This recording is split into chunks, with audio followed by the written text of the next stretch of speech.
Hey guys, let's have OBS not crash 5 minutes into a 30-minute recording this time. And if it does, let me notice. So, for the past 5 years, I have been, as one does, compiling home rules of Pathfinder First Edition, figuring out the things that do and don't work in Pathfinder First Edition, ramming my head into Pathfinder First Edition, and promising people, don't worry, you'll love it, it's great. And I've also been finding all of the terrible things about Pathfinder First Edition and just going, if you rip that out, does that actually break anything? Because the argument's always been, oh, everything's a part of the puzzle and it's very tightly interconnected and things start breaking. Guess what? I'm okay with breaking things. So that's kind of what this is. I wasn't going to call this Pathfinder 1.5 or something comical like that. Pathfinder 2e is out, that'd be confusing. So I'm just going to call it Pathfinder 1e Refined. It's a project dedicated towards perfecting my favorite D20 system. And towards perfecting because, of course, we're never going to reach there, and I don't even think I've gotten close, but um, yeah, effectively, what I'm doing here, what I'm doing here is making a social contract so that anyone playing with me for new games, we can get on the same page of say what your character's doing. The GM will ask you to make a check if it's required. That's pretty much all role playing is. And then we can move on. And I've got examples, I've got a lot of general etiquette, stuff like that. Um, that goes without saying in this one. Core mechanical changes. This is what I'll mostly go after. And then if you're interested in the item, feat, and class changes individually, I'll just scan over them and then this will be in the link below. So, right on. Opposed rolls on attacks and spell resistance. This is the latest change I made. It's amazing. I absolutely love this. Honestly, patting myself on the back for this one. I heard from some people initially that they were like, that sounds like it'll slow the game down, but let's try it. And then they tried it, and people went, wow, it's actually fantastic because it does technically slow the game down, but it doesn't feel like it slows the game down because effectively every time the enemy goes, well, you actually get to take an action with your character. You get to describe how you defend. If you do something cool, you might get stuff. This sort of helps you add in things like what Ray's Shield is attempting to do in 5e and 2nd edition with the bonus action, but you don't have this really clunky, let me interrupt the GM. I raise my shield, and then I have a plus X Stacy. No, just describe how you're raising your shield to defend against this attack to your head. Boom. GM adjudicates. It sounds like a plus two. Play a little Calvin ball with it here. This is fine. You can adjudicate in this range here. If someone's poking and prodding, they start half sorting with their sword, going for the gaps in the armor, and then the other guy starts shelling up, defending those gaps really well. Well, there we go. Maybe give the guy. I wouldn't even adjudicate it. They're both doing a really good job of describing. If I may be so humble, I just invented that in my head, but I'm complimenting the two fictional people in my head. And likewise with SR, this is the one that I'm struggling to describe in different ways. The lightning bolt just dissipating around an invisible barrier around the creature as it just walks through, and there's steam coming off of it, and like a rainbow sort of scintillating shimmer, or just halting for a moment before piercing through and electrocuting the guy. Things like that. Toying with the descriptions there, as far as how you roleplay spell resistance. That's a struggle for me. Elephant in the Room. If you've never seen Elephant in the Room, it basically just chucks all of the, I take this feat to get to that feat, or I take this feat because it's the only good feat I can take at this level, or, if I don't take this feat, I'm not keeping up with damage. Power attack, piranha strike, point blank shot, etc. Once I played with this inspired me to make this whole document. It was like, what the hell have we been doing for our whole lives? We've been taking feats to go to the bathroom. I implement dex to damage to ranged attacks at Bad plus 5 for everyone, not just gunslingers. So many times, if you were building an archer, you would take 5 ranks in guns or 5 levels in gunslinger, even though you weren't using a gun, just so you could get access to this damage. Guys, that's stupid. Come on, what are we saying about the universe here? Only gunslingers shoot goodly? No. And then I just give them a free feat to compensate. Makes character builds a lot more interesting, a lot more varied, and discourages a silly dip for no reason other than mechanics. Standard actions to Swift. I looked at Unchained Action Economy. I played with it for a little bit. It's just messy to like, especially if you already have your brain wired as standard move Swift free. All I've said here is I've basically just taken the logical step, which is how I played it for a really long time, but didn't have it in writing, and that's confusing to players that join your table and then read the game differently. I read this as, well, a swift action is faster than a move action, so surely you could turn a move action into a swift action. You can turn a standard action into a move action because you can double move on your turn. Logically, it goes down the hierarchy. I have time to move, but not to do a thing that's faster than moving. That sort of thing. Does this break the game? No, not really. If somebody finds a way to break the game with this, tell them to be reasonable or remind them that you as the GM can always break the game. So the power gaming arguments, this breaks that thing, it kind of goes down a rabbit hole of let's agree not to play that game. Let's not play the salt treaties as characters here, right? Unless you want to do it in game, that'd be cool. All forms of resurrection come with a catch. I really don't like how in later Pathfinder you just start chucking money at the problem. You die, revive, and it's just like a hand wave. It's just for me it was Tuesday.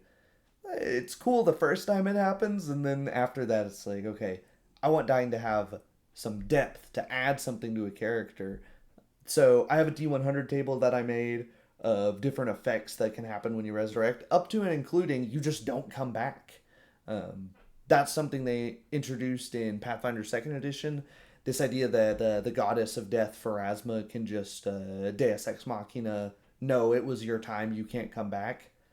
That's a solution. And it is done in world, but man, it feels very ham-fisted, very heavy-handed. So I wanted to take away, speaking of a recent topic, GM that level of GM fiat, that level of authority, put my cards on the table and say, hey, it's there, but it's up to a roll. It's very unlikely that it happens. And every time you get resurrected, you go down the list of worse and worse effects. So you basically add 10% to the roll. Pathfinder 2 rules for teleport. It's one of the few spells I think is deserving of a rebalance. People just, they hit level 17 and then stack all of their 5th level spell slots with teleport, and they're just bipping all over the world, and it's like, this is crazy in addition to all of your other powers. So 100-mile range, and then if you prep it as a 7th level spell slot, it can be 1,000 miles, and then I think 9th level, it gets the full Pathfinder 1st edition teleport scaling, but at the cost of a higher level spell slot. Holding your breath for half your con in rounds, not double. This is something that seems like it's what's the word?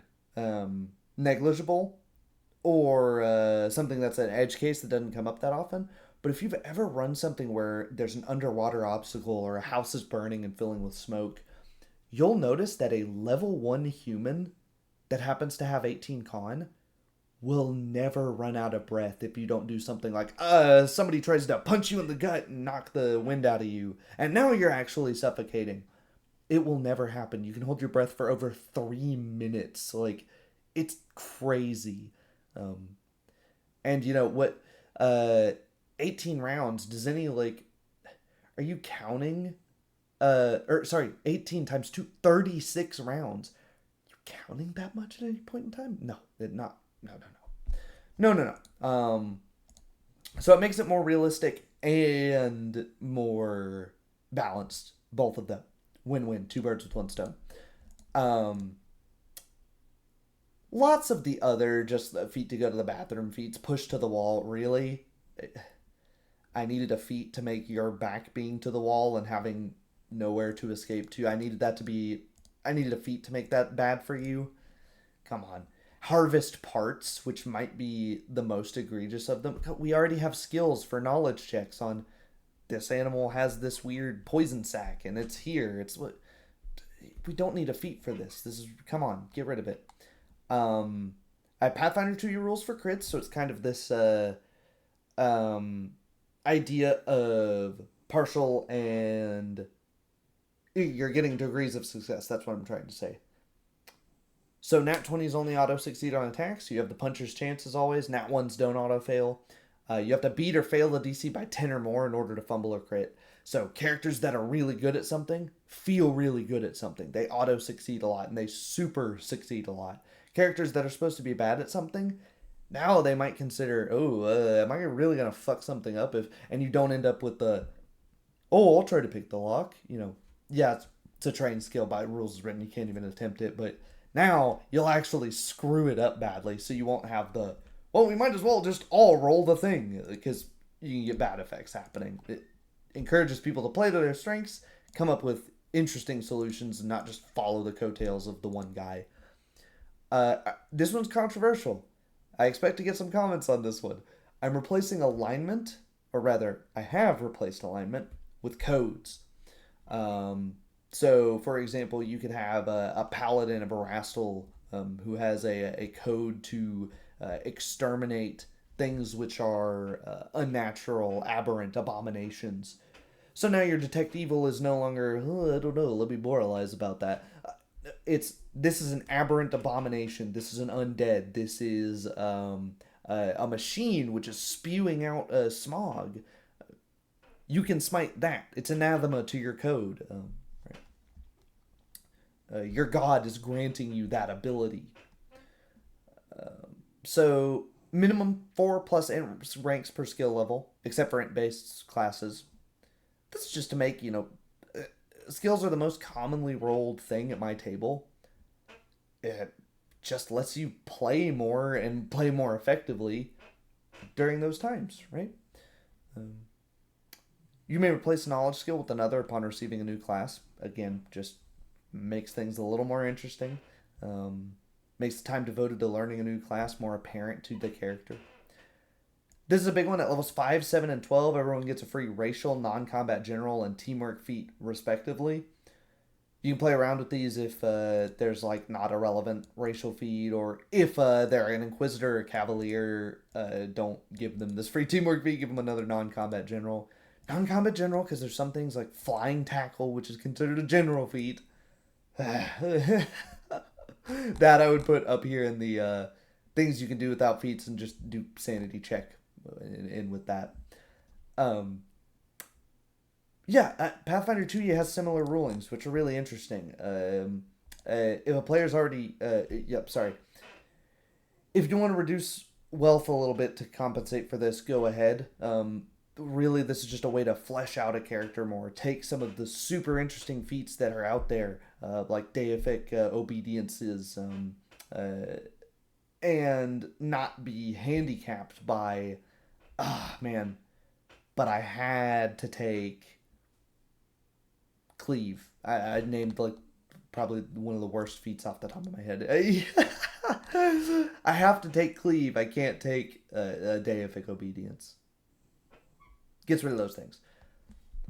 Like I said, I would not go through all of the item and class changes, but it's just a lot of sanity checks. Weapons with grapple quality don't suffer the -4 penalty for grabbing without both hands free. You can actually just use them to grab instead of only on a crit. And no, that's not how this works. It's dumb. Making firearms and heavy crossbows feel more like firearms and heavy crossbows. They reload a step slower. They damage a die higher. Stuff like Cyclops helms, which are kind of weird. They should take a standard action to activate, but they don't, so they get kind of broken, like a best-in-slot helmet item for a lot of characters, at a very cheap cost. The stupid just numbers game, which says nothing about your character. Improved initiative. Oh, me go fast. Oh, he go fast, so me have to go fast. And then you all have improved initiative, so no one has improved initiative. Stupid. Take something interesting, man. Non-combat magic feats, non-magic combat feats, sorry, don't require int. We've already established the base attack bonus is a separate concept from intelligence. It's combat prowess. What are we doing here, man? We don't need another feat tax on top of the marshals. Come on. Lots of this is surrounding making marshals better. I took some stuff from Keenan Jones, White Nelson et al. Homebrew document. Not the whole thing, just a couple things to make it interesting. Um, and to make the economy in Absalom make a little more sense. All of Galarian, for that matter. Drawing a weapon provokes attacks of opportunity, stuff like that. Banning standard summoner, logical. Occult classes, they're super cool and they are super fucking poorly written. Oh my god, if you've ever read Occult Adventures, it's a terrible book with a lot of cool stuff in it. So, deep dive into how these classes work. Be prepared to bring it up in your session 0. Hey, I want to play this class. Okay, I'm okay with that. I'll meet with you. I'll spend 8 hours outside of a game to make a 2-hour game play better. That might sound insane, and I probably am a little bit. This whole thing's probably insane, but it is what it is. And just at discretion, remove dumb prereqs for prestige classes because they were broken in 3.5, so they really heavy-handed nerfed them here. But there's so many cool ones. Hell Knights, stuff like that. A little bit of magic rebalancing. Just all sorts of stuff. So, yeah, that's pretty much what we got going on here. Let me know. Put it down in the description below. Let me know if I'm totally insane for doing this. If Pathfinder's still a trash game. If this makes you want to play Pathfinder when you didn't beforehand. Something you'd like me to go into a deeper dive on. Something you think is like, oh, that looks like it'd be broken. You want me to do a video on that full thing. I'll leave it all in the description below. Thanks for commenting. Thanks for watching. Thanks for subscribing as always. Even the haters. I'll see you guys next time. Thanks for the chats in the Discord about Pathfinder First Edition. I love chatting about this rusty old pile of junk. See ya.